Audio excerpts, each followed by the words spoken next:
What's going on, everybody? Welcome to the Anthony Sain Show. This is, of course, your host, Anthony Sain. Here with my guys, man. Perry Sharkey, Kenny Stubblefield, the big three, man. Bigger than Kevin Durant, Devin Booker, and Jimmy Butler, man. I'll tell you. wait. How about Bradley Bill? Who's the Bradley Bill in this situation? I say Bradley Bill, get his ass out of here. he didn't say Bradley Bill. We ain't got no bench players. We ain't got no bench players on this team, man. Go sit your ass down with Yusuf Nurkic. Wow, what a fall from grace for Bradley Bill. Go sit your ass down with number 4, the dude that Jerry was killing last week. Oso Iguodaro. Oso trash. Oso. Yeah, All I know is down with Iguodaro. I just remember Bradley Bill, that video going around of him talking with his AAU team. Where every time, yeah. You remember that where he was every like, time I hear the word Bradley Bill, I'm coming for y'all. Y'all coming for my job. You ain't taking shit. Yeah, they about to take it all, brother. If y'all think that Bradley Bill White finna let him be around hoes in Miami, you ain't lost your goddamn mind. That no trade clause is getting enforced. That does not happen. But yeah, in case you guys do not know, we of course are joking about the whole Jimmy Butler, the Memphis situation. It appears to be dead. There's a dead man. There's not a dead man walking. It appears to be dead right now today. Jimmy Butler says, "Give me my money." Exactly. Funny stuff. But of course, it's crazy, man, because the last time I picked up a microphone talking about this, I was talking about how much Jimmy Butler is a clown. And I said, man, here I am about to do an about face on Jimmy Butler. But hey, here I am. Low key, you weren't as bad. You weren't really that bad on air. You actually wasn't. Right. But here I am today, coming back to saying Jimmy Butler's a clown. Look at that. I didn't even have to change doing about face on the Anthony Sain Show. You've done an about face. You've done this is now it's an about face back to your regular broadcasting, right? Kind of. Since the last time we recorded the show, that was Friday. Shout out to you guys who watched us on Fox 13 this Sunday, past Sunday night, 11:35. Shout out to that. Glad you guys were able to check that out. But for the people who saw the rest of the show, I did go on a mini Jimmy Butler is trash episode. I'm not here to do that today, but I will, of course, update you guys on everything that's going on, give y'all my thoughts on it, our thoughts on it. Of course, Jimmy Butler announced today through Chris Haynes, who is the voice of nigga NBA, I guess what you would call it. I was gonna say. Like he's like the voice of nigga NBA. I mean, what else would you call Chris Haynes, bro? Like he talks to Damon, he talks to Jimmy, he talks to not David Stoudemire. Damian Lillard. Person. It was him. He's a Steph Curry guy too, right? He's a Steph Curry mouthpiece too, right? Yeah, he's a big Steph Curry mouthpiece. But Damian Lillard was like his main, like Damian Lillard was always. It's a few niggas in the league that he kind of speak through Chris Haynes, and if Chris Haynes says something, it's real because he has a different type of connect. He may be talking to agents, but he may also be talking to the players themselves. He might be talking. Jimmy Butler might have called him up and said, "Bro, tell all these bums, all these folks, I ain't going to Memphis. I ain't going to Memphis, man." He said Jimmy Butler's clearly on Twitter. He's clearly on Twitter and all that. He's clearly on all the social media looking at stuff like, "Hey man, I saw me and the Grizzlies for Photoshop, man. Kill that right now. Yo, kill that immediately. Yeah, expeditiously." But yeah, let's get into it, man. Let's get into it for sure. Since the last time we had a show, a lot of stuff is leaning towards the Memphis Grizzlies and Jimmy Butler. There's different conflicting information about what level of conversation the Grizzlies had with Miami. But it is evident that some level of communication has and had happened between the Memphis Grizzlies organization and someone connected to Jimmy Butler. As the story came out today saying that that Jimmy Butler has told the Memphis Grizzlies and other NBA teams that he has no interest in playing to them. There's not as much negative backlash as I thought. I thought there would be a lot of people clowning Memphis, like, who wants to go play in Memphis, all those type of things. I think people clearly see. I really discounted people. I didn't think people would have as much understanding of what actually happened, but people do seem to see what has happened. It's not a basketball decision. I think that Jimmy Butler had to make a decision or list the top teams he probably could fit in and win a championship. I'm sure Memphis would be very high on that list.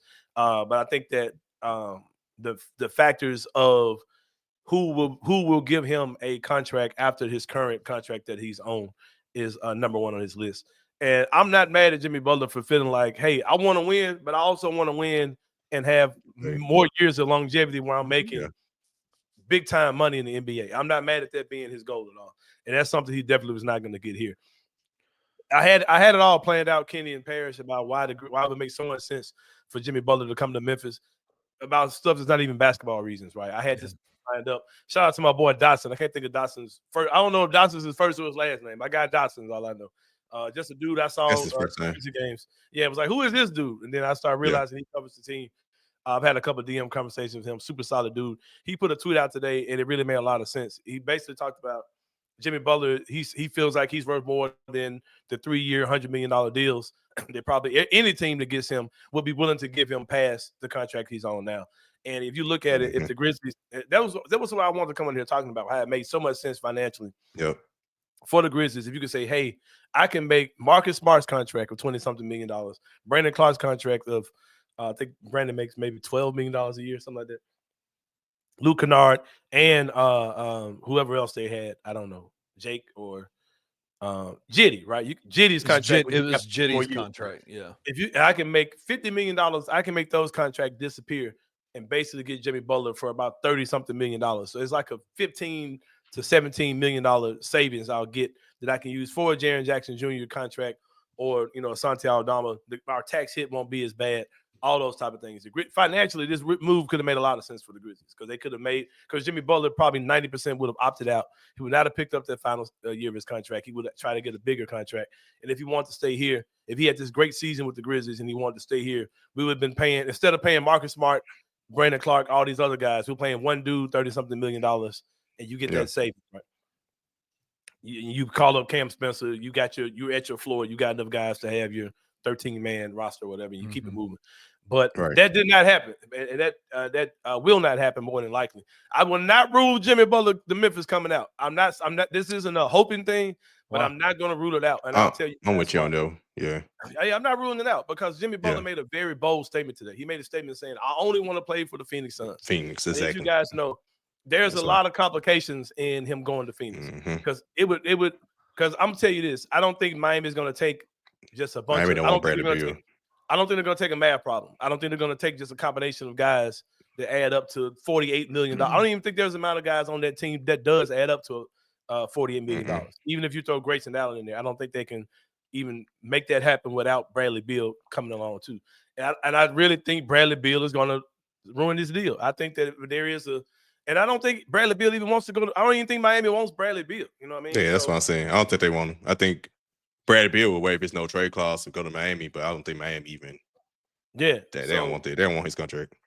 So I think that that Jimmy Butler, I would not be surprised to see him open things back up and say, "Hey, I'm more willing to go to different teams." But I'm not mad at what he's saying. I don't think it's gonna work for him. I don't think it's gonna work out in his favor because I don't think there's a Phoenix trade to be made for him. But I'm not mad at what he's saying at all. So can I ask you a question about this go question? So we're going at it from the Jimmy Butler side. I wanted to ask you specifically about both of y'all about the Grizzly side of this. Like, what do you see? Like, if they were to make the move to bring Jimmy Butler in, what do you envision their long-term goal, their goals? Were they trying to re-sign him? Was he a 7-month rental? Like, what are y'all's thoughts on what the Grizzlies were going to do with Jimmy Butler if he had agreed to a trade to Memphis? My quick answer is yes. I'll let Parrish go deeper than that. I'll explain. Go ahead, Parrish. Yeah, I would say the long-term fits, I'm not sure. I think it could be either or. I think if them bring him in was more definitely short-term. You're definitely title contenders this year. Potentially could win the title this year. And if it ends up being like Kawhi to Toronto case, I know I've seen people dispute the type of player Jimmy is versus Kawhi was at that time. Either way, we got Ja, Jaren, and Bane, then you had Jimmy Butler. That big four is better than what Toronto had when Kawhi was there, however you want to compare and slice the situations. But I think it's more so maybe Jimmy Butler come in and because he did specifically say he's not enjoying playing basketball anymore. You bring him in to your culture, this team who has fun playing basketball, maybe he finds enjoying playing basketball again. And information could change. Maybe he gets to the summer and say, okay, I want to resign, or I'm going to opt in and take my $52 million my last big deal, and then potentially sign next year for like a 3-100 mil to end his career. Or He stays for 2 years, stay for this year, opt in for the 52 million next year, then leave next year. And guess what? At that point, GG Jackson, if he, as long as he's not in the trade, which I doubt he will be, he'll be ready to take over the mantle to start small forward. So I think from the Grizzlies standpoint, I'm thinking that's the mode of it. And like I've told other people before, Jimmy ain't a selfish player on the court, so he would fit right in seamlessly with this team. And we always say they need another ball handler. Jimmy Butler could provide that. He's a playmaker. He averages like 5 or 6 a game, so he just provides like that extra stability in that type of format. And the veteran down the stretch of games, the half court offense. Jimmy Butler specializes in that, especially in playoff format. He definitely was like a great fit from that standpoint, and just being the true veteran that the team still lacks in that department outside of Marcus Smart. Yeah, I'm the same way. A lot of things that Paris is saying, I totally agree with. And I'll just go a little deeper with it too.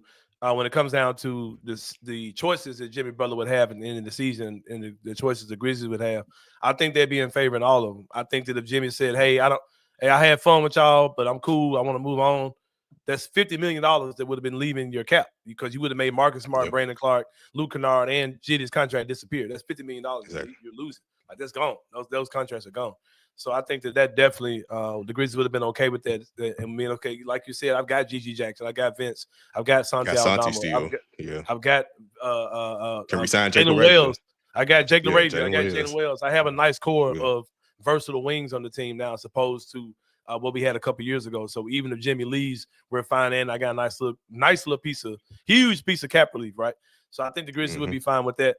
I believe if Jimmy opted in, that's the thing where it's like, okay, if it was good Jimmy and he opted in, it's like, crap, we had a hell of a damn run. We won a championship. We went to the conference finals. We had a nice playoff run. Jalen Wells really seems to be learning from Jimmy Butler. That's his guy. Like Jimmy and Jalen Wells, they're boys, you know what I mean? And Gigi's learning from him, and he put some dog in the guys. And I think those type of things would be beneficial for the Grizzlies. Or you could have a situation where he opts in and you had bad Jimmy, or a guy who, he came in acting a fool and he's, took a shit in the middle of the court during practice, and they say, "Hey man, take your ass back to wherever you're from, stay away from the team, and we'll just finish the season without you." That's the worst case scenario, because everybody's talking like, "Oh man, Jimmy would have came here and poisoned the team." No, this organization would not have let that happen. The leaders on this team would not have let that happen. If Jimmy Butler came here and he was on some bullshit, the Grizzlies would have said, "Hey man, we're going to Andre Iguodala your ass. Take your ass back home. We'll pay you." If he opted in and said, "Okay, well, I'm going to take another year, the same thing." At that point, you got a $52 million expiring contract that could be valued to another team, or it's just money you'll lose at the end of the season. That's your worst case scenario. I think any of those scenarios the Grizzlies were fully prepared for. But I think the most likely one in their eyes, the most hopeful one in their eyes, is to get Jimmy Butler for these next few months. He works out. Make a major run. Make a major ass run with him. He opts out. They say, "Hey, Jimmy, let's keep this going. To finish your career in Memphis, we give you a 3-year deal, $100 million, like you said, Parrish. We can pay you. We can pay Santi. We can pay Jaren. We might not pay Santi. We just won a championship with Jimmy Butler, or whatever we did. We might not pay Santi, whatever. But I think that would have been the perfect scenario. And I'm not taking that scenario off the table. I'm not saying it's happening. Because the options that he have did not increase today by what he said. His options still are they decreased. His options it's one team. He went from 4 to 1. Yeah, and it's like I just don't think that something's going to happen between him and Phoenix. If it does, cool. I don't look at that team any different as far as being a contender or anything like that. I think they'll be good. If they get Jimmy, I think they'll still be good. But you need depth in the NBA, man. You got to have more than just 3 guys and some schmoes to contend in the NBA.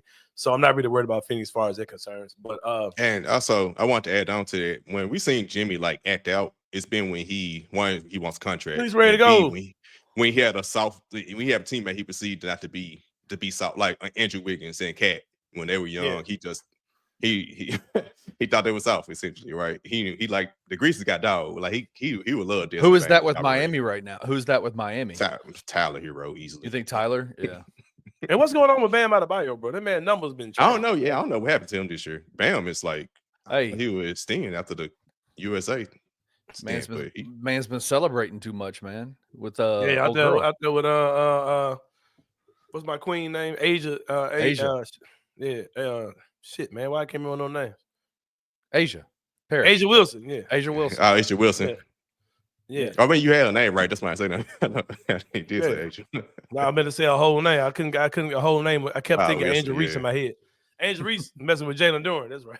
Jalen Duren, have my people mixed up. But yeah, that's where I'm at with that, man. I would have loved Jimmy here, man. I think that playoff Jimmy with this team. If we get him, who's gonna play point guard if Ja gets hurt situation with Jimmy's not a point guard, but he definitely has the ball in his hands all the time when he's in the playoffs. So who would handle the ball when Ja's out of the game, and if Ja's out for the season, that would be solved if Jimmy was on this team. Like I said, I'm not ruling it out. There are I think the Grizzlies are definitely doing something before this summer is over with. Some people I've talked to have kind of told me don't give up on the Cam Johnson thing. I thought it was over. I thought that the Grizzlies pretty much burnt bridges with the Brooklyn Nets. I think both teams probably burnt nets with each other, but burnt bridges with each other. Thinking Mikal Bridges over here. But, yeah, there you go. Talking about broke. Man, when teams have been courting each other and talking to each other and dealing with each other and not dealing with each other and deals falling through as much as the Grizzlies in Brooklyn, they kind of come out more of a toxic relationship than somebody just done dealing with each other. I'm gonna reenact the first phone call Zach Kleiman gave back to Brooklyn after the whole DFS situation. Bro, stop fucking talking to everybody, bro. Right. Talking ass, bro. Stop talking. Calm your ass down. Calm your ass down. Stop, I know I'm a celebrity. Stop screenshotting my DMs. Though. I'm stop letting you come over here. Get Chris Haynes out your mentions, bro. Man, stop talking to that man so much. Man, Brooklyn moved like a thought. I mean, we've been moving like a thought too, man. Like we are the ones moving like a thought. We just quiet thoughts, man. We're just quiet thoughts. We're the team that's already got a girlfriend that's cheating in the DMs, and the chicks are putting us on blast. Like we already got John Bain and Jaren. We had to try to get somebody else, and the chick is putting us on blast. Like even last year, they went and asked about Donovan Mitchell. That got put on blast. We moving so thotty, bro. We thotty. But we some real fuck boy ass team right now, bro. We in these DMs, bro. We in these teams DM, bro. Thirsty. The Grizzlies moving super thirsty out here, but I think the thirst will pay off. Somebody's gonna bite. Because that's the thing too, man. There's more and more rumblings about the Grizzlies. And teams, okay, what are y'all trying to move? So teams are probably calling and saying, okay, what's the offer? What are y'all dealing? Marcus Smart and what? Okay, I got $20 million I'm trying to, move away from with multiple years. What you trying to do? Like, what picks y'all talking about moving? I know y'all got all your picks. So what you talking about doing? So I think the Grizzlies will do something. And here's another thing too, man. People have to understand, because I've seen a couple. I think Evan said this, Evan Hayes. Some other people said, like, who's out there? Like, there aren't many guys left. Like, I don't think they're getting Cam Johnson. You're not doing a Brandon Ingram. People got to understand, once this Jimmy Butler thing either happens or don't happen, we're going to start hearing other names from teams for guys who there's a name. Shout out to my guy, NDQ. This is a name I've been looking at. Andrew Wiggins' name ain't came up. Andrew Wiggins is a trade target. Like, I'm not saying that the Grizzlies have contacted him, but I'm saying he's a guy that will come up and his name will be mentioned again once trades start coming out. Not particularly for the Grizzlies, but just in general. There's a lot of names that we're not really thinking about, or you wouldn't think about because you haven't heard anything about them. That could very well come up, once things get to moving and shaking with the whole Jimmy Butler thing.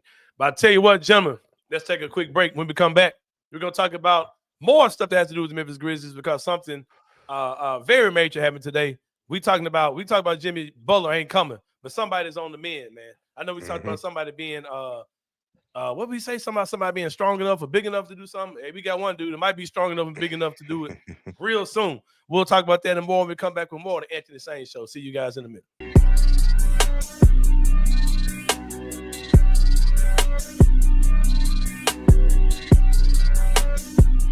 There's a lot to like about this team, including the guy who's leading it all in PJ Haggerty. Good God, man. Like, I know we expect a lot out of him, and I know we expected him to be the top of the sort of pecking order here. But what he has done in taking it and running with it is impressive as hell. He has responded by 22, 5 rebounds, 3 assists per game, and his shooting splits are just absolutely bonkers. 50% from the field, 45% from 3, and 85% from the free throw line. It just kind of goes back to something that we've said a million times when talking about college basketball. If you have a true superstar, you will be competitive more than likely. He is one of the true superstars in college basketball who can take over and win a game by himself. Tune into On the Bluff with Christian Fowler and Gabe Kuhn every Tuesday at 12 p.m. on the Bluff City Media YouTube channel. I'm not quite sure why anyone expects to get straight answers from Taylor Jenkins. Michelin star level word salad served at every single press conference. He is nothing, all words, no substance, ever. Like, and it's you do this on purpose. Like, he's a smart man. He went to Penn. Like, he graduated the Wharton School of Business. He is a smart man. He can articulate his thoughts, and he articulates it perfectly so where nobody has any idea what he's talking about. It is so frustrating. Man, you're the first person I think that has pointed out his education and how that really does lend itself to how he talks. I mean, like, the dude is a professional at making sure he talks like a calculator. He's like, Tune in to The Daily Grind with your host, Lute Hatmaker, every Monday through Friday at 7:30 a.m. live on the Bluff City Media YouTube channel.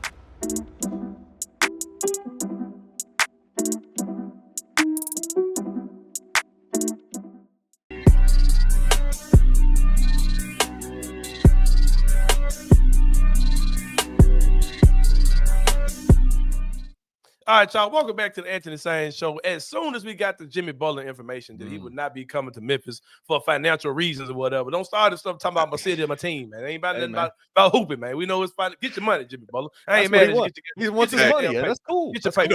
You know what that remind me of? The Grizzlies basically did what Kendrick Lamar did when Drake dropped Family Matters. They live.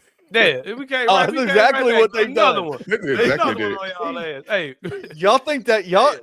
I know for a fact that the announcement today was absolutely on purpose. They did that for. They had to. There ain't no accident there. Had to be, man. The Grizzlies announced today that Gigi Jackson will be going to do some games, do some practice and warming up time with the Memphis Hustle, and he will be called back to the Memphis Grizzlies very soon. That typically means that they are revving them up, getting them ready to play NBA games. And Gigi swole this shit. I don't know if y'all seen the videos, man. Had this conversation with the Michael Cole today, and my only concern was, I said, bro, is that muscle or is that fat? Because that could just be, I've been sitting on my ass weight he's picked up. But DeMichael and other people have told me that is legit muscle on Gigi. Of course, when guys pick up muscle mass like that, one of the things you want to be concerned about is their shooting form, all those type of things. But Gigi definitely looks bigger than he looked this time last year. And he will be back soon. I'm thinking he'll be back probably within a week. And I think that's so crazy. Super dope news for Gigi, man. Yeah, I'm super amped to see that. I think he changes the calculus on a lot of things. You're talking about a guy who's, probably true 6'8", 6'9", that could play the 3, that could play the 4, all those type of things. You know what I mean? So I went back last week. I went back last week and watched some old Gigi stuff from last year. Man, it was cold as shit, bro. Oh my God. That man was cold as shit. Like ain't nothing to talk about. Like he was cold.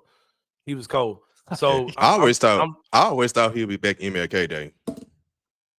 Yeah, when is it? What day is it? Next January Thursday. The 20th. Right? The 20th.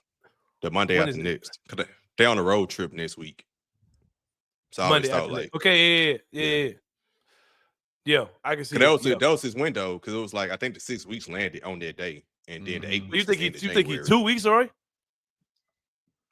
I always thought his window was MLK Day earliest. But do you think he'll be back before the end? Is what you're saying?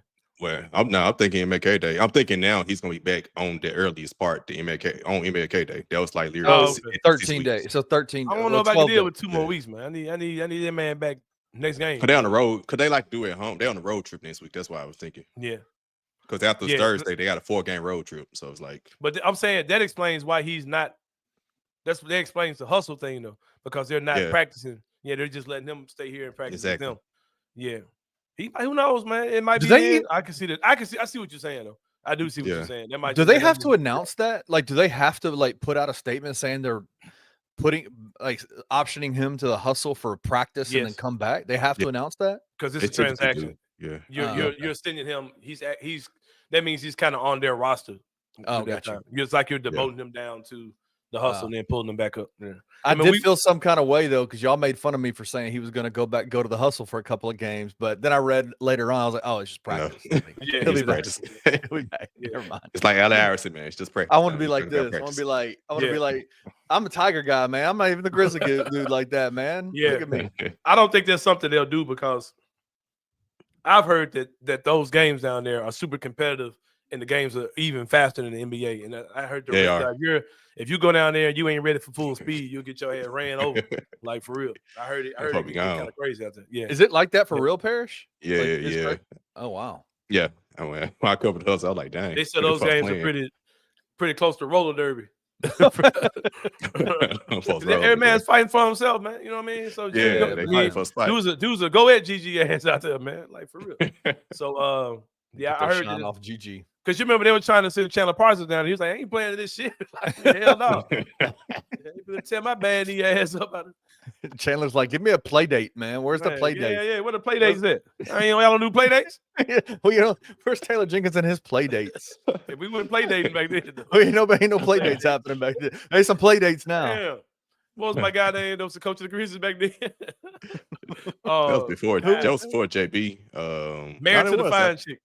Married to the fine chick. That was David Fizdale. Hey, Fizdale. I ain't got no play dates. Hey, no play dates, Fizz? No, man. Take your ass to the G League, to the hustle, man. Take that for data. To the hustle. Take that for data. So you not gonna rook me? Man. You ain't gonna rook me, bro. But man, good to see my boy GG back. I ain't got nothing spectacular to say. We'll talk about that when time comes to it. Hey, real talk, though, bro. I'm gonna give you something to add to your list of stuff, Kenny Stubblefield. I'm a wrestling guy, so I was watching. I ain't even watched the game last. I ain't even watched the Grizzlies game. I already know.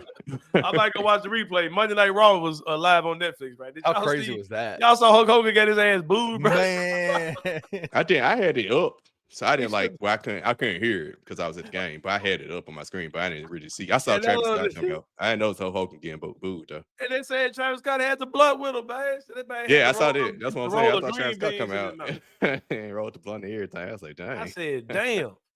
Hey, I'm gonna tell you, man. I'm gonna tell you how down bad Hulk Hogan is. First of all, now we grew up on Hulk Hogan tearing his shirt off. This man tore the shirt off. He didn't even tear it all the way across. And he had another shirt underneath. He didn't show the body because the man's body was looking terrible. He tears the shirt off. There's another shirt underneath. Then he halfway tears it off. He turns around and the shirt's like dangling around his knees. So he looks like an old man that shitted on his pants. Like, go back and watch the video. It looks ridiculous, bro.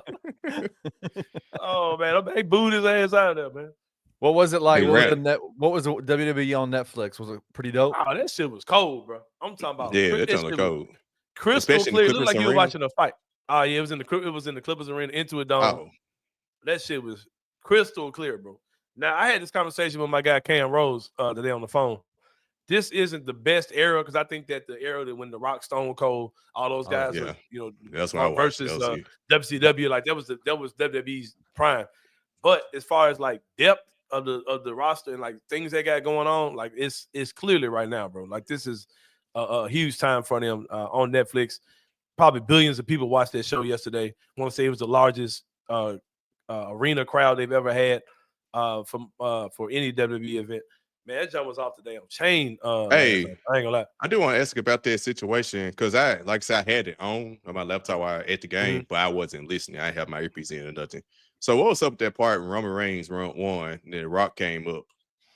Okay, they shook up. I saw him stare down. They shook up. What was that? The Rock did not come out in character much. He had a little character in there, but he came out as, chairman of the board, whatever he is for WWE, right? Titan Entertainment or whatever he is. He's one of the board members, right? He came out as that guy. He saluted Cody Rhodes for, he said, you've been carrying the company on your back. Roman Reigns, I got to give you your props as well for the things you've been doing. And then he was Dwayne Johnson, you know what I mean? He was Dwayne Johnson, yeah. Right. And so when Roman Reigns won, people were anticipating him to – I thought he was going to put the Ula follow on him. I thought he was the Rock going to say, I'm the tribal chief. Because they set it up with a tease, bro. Because when they were talking about the Ula follow, they said, first of all, they announced that the Rock was the high chief of the family in the family tree. They went back to their video showing that the Rock is the high chief, right? Then they said the Ula follow is something that's only for the high chief, right? not the tribal chief, but the high chief of what The Rock says he is. And when Roman Reigns won, The Rock was like, hold on, let me give it to him. Let me do the honors. Let me give it to him. The Rock got it, and I thought The Rock was gonna throw it on, but he ended up putting it on Roman. They gave him a hug, and they showed the look on the Rock face, right? I said they set this shit up, bro, because I thought they were gonna do it that night. I thought they was gonna flip The Rock on Roman Reigns. So they set that shit up, to, but they just gonna play the long game with it. Yeah, I think it's gonna go past WrestleMania. I don't think this is a setup for WrestleMania at all. But this shit was off the chain though. Shout out to the WWE because y'all shit boiling right now, bro, for sure. But speaking also random, we talked about David Fierce there earlier. I just randomly looked him up. He assistant coach for the Suns. Go figure. I think I did know that. Yeah, I did know that. Yep. I didn't know that. He was on ESPN get Jimmy back. The Suns culture. Heat culture. He wasn't even in Miami when Jimmy was there. Heat culture, man. Get the hell out of my face. But speaking of culture and the lack thereof, the Tennessee Titans. Man. That's a really pissing. Boy, I almost said the word on here. That's a really pissing nigga out today. Speaking of niggas, man, I thought Paris was about to go nuts today, man. Oh boy, speaking of niggas, Rand Carlton fired. Who was surprised to hear that? That a black man didn't even get a second year as GM. Did he get? Well, stunner, right? This would be he got fired after 2 years. This was man's third year, but his first year he didn't have full control. So really, it's only had 1 year of actual control. A damn shame. And they have the number 1 pick in the draft. Right. I'm pick where one of my 2 favorite college football players are going to go to that team, which is crazy. Hey, if they don't draft Cam Ward or Shadur, that might be it for me. It's a Titans fan. It hinges on it. Can I say what I'm here to tell you? Can I bring the text over to the? Can I bring the text over? You're in free agency a little bit, aren't you? It hinges. You say stuff after when stuff happens. Out of emotion, right? Yeah. Heart to heart, I'm still a Titan fan, but if they don't draft a black quarterback, I will be officially in free agency. And they give him 1 year. It's Shador's fault. No, they got to draft him. They better draft somebody. Yeah, man. Right now, one of the Titans, guys, the podcast people, he was like, bro, they couldn't get the fans 24 hours of joy. Like they just got the number 1 pick after a horrible season. We all happy we got the number 1 pick. Think we getting our quarterback. Then they go do this mess. Now we all back pissed off. It just makes you feel so uncertain about the organization. Like it doesn't really change anything. You still got you didn't take the number 1 pick with him. You know what I mean? But it just seems so uncertain. But it's kind of like when the Grizzlies had we didn't get KD or Greg Oden. We got the 4th pick, and then we also had a new GM and Chris Wallace. Like, okay, what he about to do? You know what I mean? It was all just compounded. But yeah, man, Tennessee Titans, I can tell you how this gonna play out. But to that point, this the third year in a row that they fired the GM 2 years ago, hired him, then they fired the coach Mike Vrabel last year, then this year fired the GM. It was like if you fire him and the coach and just start over completely. So what does Callahan do? What does Callahan do then? I mean, they said he's going to stay on, but everybody that I'm reading today is like, yo, you might as well just get out because no GM. That's what I'm saying. You know what I'm saying? Like, the GM's going to want to bring in his own guy, right? But the thing is, it's stupid because the GM, so basically Rand Carthon hired this guy called Chad Brinkley to be the president or whatever, or VP. He's remaining. They fired Carthon and kept him. And now this Chad Brinkley guy is going to hire the GM, but they said he's going to be in charge of all transactions, meaning the new GM essentially now he's going to be the GM. The Chad Brinkley guy pretty much, in my opinion, undermined Rand Carthon because he's essentially the pseudo GM. And the other guy's going to be assistant. Whoever they hire is going to be like the assistant GM. So essentially they already got their GM. So we've said a few times about NBA franchises. We've talked about things that they do. Like I said it on Twitter. When the Sacramento Kings fired Mike Brown, I was like, man, poverty franchises are gonna stay povertizing, right? Yep. Are we at the point where we're calling Tennessee Titans a poverty franchise at this point? Yep. Been at that point. 2 years in a row. Been at that point. It showed it for the last 3 years. Wow. But this is official right here because their owner is trying to give up past the last couple of years, but this one was like, yeah, this took the cake. And then, man, shout out to all the people who questioned my boy Coach Prime, man, when he said I got my son. I got Shador gonna be I got Travis. I got Travis Hunter. He's gonna be a number 1 pick in the draft, and Shador gonna be probably top 4 or something like that. We laughed at him, man. We laughed at him when he said it, man. Look how it's about to play out. Matter of fact, we say no way in the hell Shador gonna be top 5. It's Travis might, but it ain't gonna be Shador. Shador should be number 1 pick in the draft. If not, both of them. And Travis will be probably 3, right? At the lowest. Hey man, shout out to my because the Browns need a quarterback. So he'd be Browns need a quarterback. Unless somebody trade, it'd be 2 quarterbacks. Imagine thinking that the man of God, man, and God ain't already told him the draft order, man. Imagine thinking that, bro. I love it. Yeah, man. But I tell you what, Jim, it's been another good one, man. I'm excited about everything that's going on with the Anthony Sain show. We're in a good place right now. Make sure y'all check us out. Of course, this Friday show is going to be coming out. Also, check us out on Fox 13. We have some good reports. We still getting to know each other. We getting to know them. They getting to know us. We have some good reports, things going forward. So y'all are going to see a bigger and better show each and every Sunday that y'all cut on. It's Memphis stuff, Southern stuff. You say cut on instead of turn on. Every time you cut it on, you're gonna see some difference. You're gonna see it, bigger and better. But like I said, if that's what you want to do, you want to split your membership, split your viewership. If you want to watch us on Bluff City Media on Wednesday, then watch the show on Sunday night at 11:35. That's cool too. And then come back, finish watching that on YouTube. You can do that too, man. However you want to watch it, man. Watch it how you watch it. However you want to do it, man. But we appreciate y'all rocking with us for a long time, man. We're at episode 150, 60 or something. I don't know. But we've been doing this for a minute here. Yeah, we've been doing this for a minute on Bluff City Media. Got the crew, man, the 3-man, the best team in the nation, man, for this, y'all. We ain't Jimmy, KD, and Devin Booker, but we all right, man. We actually exist. Yeah, right. Right, we ain't no losing team in the West right now, man. We second in the West with a bunch of injuries, bro. You know what I'm talking about? That's right. But yeah, but for Kendi Stubblefield, for Paris Sharkey, this is Anthony Sain. We'll see y'all next time, and we out.